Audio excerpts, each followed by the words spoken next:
कभी कभी लगता है ना कि ये जो रोज रोज का तनाव है, जो चिंताएं हैं, इनसे हमेशा के लिए छुटकारा कैसे मिले।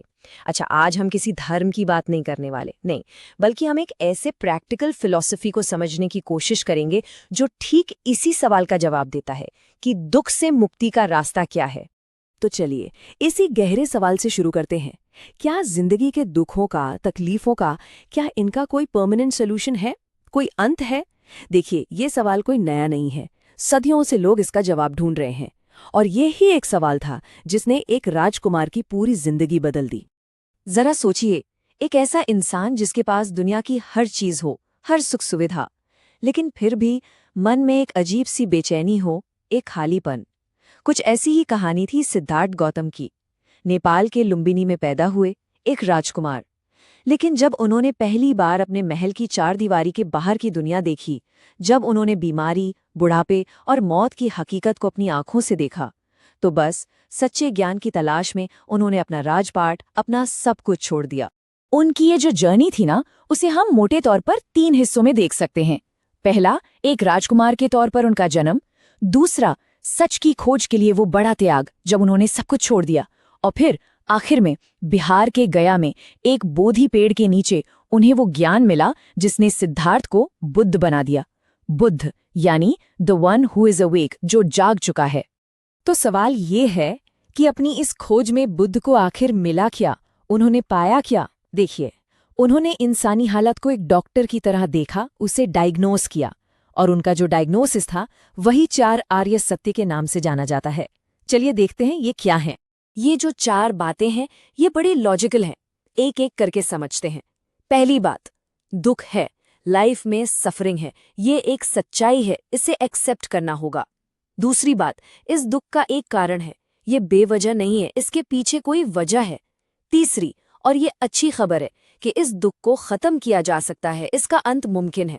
और चौथी बात, उस अंत तक पहुंचने का एक पक्का रास्ता भी है। तो अगर 4 आर्य सत्य बीमारी का डायग्नोसिस हैं, तो फिर इलाज क्या है, प्रेस्क्रिप्शन क्या है? वो है अष्टांगिक मार्ग। ये कोई किताबी ज्ञान नहीं है, बल्कि आप कह सकते हैं कि ये एक प्रैक्टिकल गाइड है, एक रोड मैप जिंदगी जीने का, जिसमें 8 रास्ते बताए गए हैं।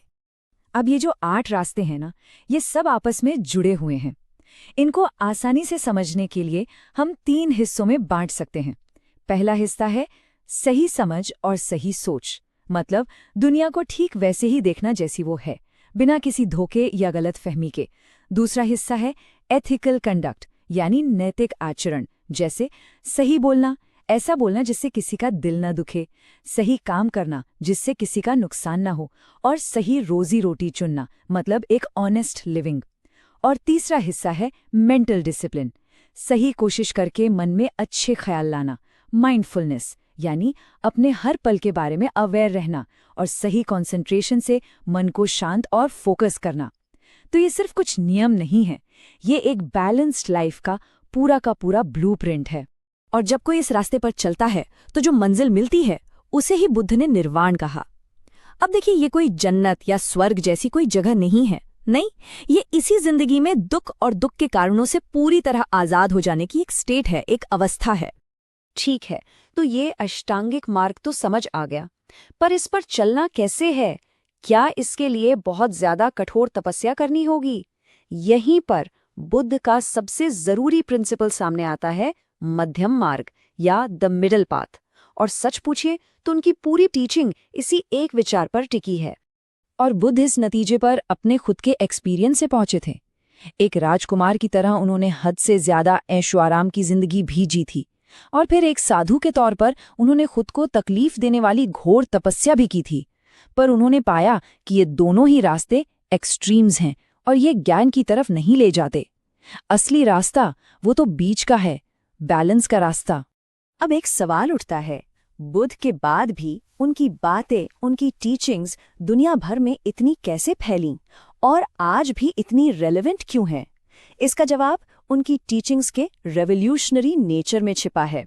उनकी बातें उस जमाने के हिसाब से वाकई रेवोल्यूशनरी थीं। सोचिए, उन्होंने संस्कृत जैसी इलीट भाषा को छोड़कर आम लोगों की जुबान पाली में अपनी बात कही। उन्होंने जोर देकर कहा कि कोई भी इंसान अपनी जाति या जन्म से बड़ा या छोटा नहीं होता, बल्कि अपने कामों से, अपने व्यवहार से होता है। इस एक बात ने समाज के हर तबके के लिए ज्ञान के दरवाजे खोल दिए। हालांकि वक्त के साथ उनकी टीचिंग्स को लेकर उनके फॉलोअर्स के बीच अलग अलग इंटरप्रिटेशंस होने लगी, और इसी वजह से बौद्ध धर्म आगे चलकर दो मेन ब्रांचेस में बंट गया। एक हीनयान, जो ओरिजिनल टीचिंग्स पर ज्यादा फोकस करता है, और दूसरा महायान, जिसने थोड़ा और लिबरल अप्रोच अपनाया। और बस इसी एक सवाल के साथ आज की ये चर्चा खत्म करते हैं। आज की इस फास्ट पेस, हाई स्ट्रेस वाली दुनिया में, जहां हर चीज एक्सट्रीम पर है, वहां बुद्ध का ये बैलेंस और मॉडरेशन का मध्यम मार्ग कैसा दिख सकता है? ये एक ऐसा सवाल है जो आज भी उतना ही रेलेवेंट है जितना ये 2500 साल पहले था।